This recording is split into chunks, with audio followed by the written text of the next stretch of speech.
speaking of your mock draft, let's go to that, at least for your top 10 as of right now, because it's going to disappoint our namesake here at the Rich Eisen Show because of who you have at 3 and 4. So why don't you let us know what your top 10 looks like in your final mock draft?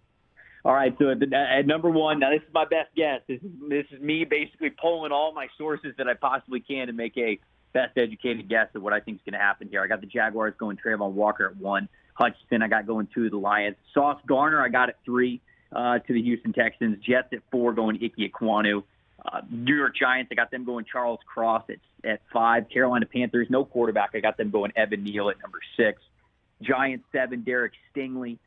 Falcons 8, Drake London, who I've been told that they love. I really have been. Seattle Seahawks, I got them sticking at 9, taking Kayvon Thibodeau. And then the Jets, I got them rounding out with Jermaine Johnson at 10. So what, you guys got issue with the 3 and the 4? Is that what I'm hearing there with the Rich would be incredibly disappointed because he's been all about the sauce, just all about the sauce at the 4 spot, and so it would disappoint him. I would believe, but I understand it. I mean, he's could be a generational player, 6 foot 390 pounds with the reach at a cornerback position. Me as a quarterback, whenever I saw somebody looking like that, you steered away from that aspect of things. So I fully I get where you're coming from on that end of things. It's just it's going to upset Rich. That's the whole point of this. So look, I obviously I'm pretty big on Sauce because I've got him off the board before number 4 overall, and it makes sense why the Jets will be interested. But I'm not going to lie, guys. I haven't heard a ton of buzz or logic for Sauce even going number 4 overall, not because they wouldn't need him. Certainly they need to upgrade their cornerback position.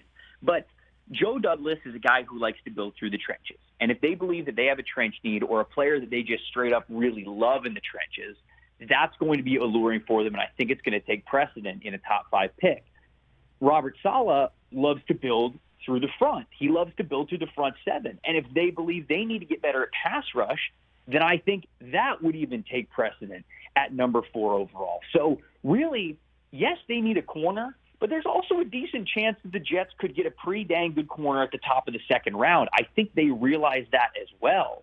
And I just, from going throughout the whole process, the people that I've talked to who are very in the know with the Jets, it doesn't seem like Sauce would be ahead of guys like Ike Ekwonu, like Kayvon Thibodeau, like Jermaine Johnson, those players that they would have in the trenches that they might covet at those premium picks that they have in the top 10. So Sauce, great player. He'd be a great New York Jet.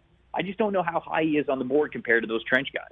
Yeah, that's a good point. And then if that were the case and I was trying to console Rich Eisen, I would tell him that there's going to be a great corner out of Washington that may be able to you might be able to pick up named Kyler Gordon at the top of the 2nd round that could fit your needs there and get the 2 things you need at 4 and 10. So hey, you watched all the way to the end. Thanks for that. Watch more right here.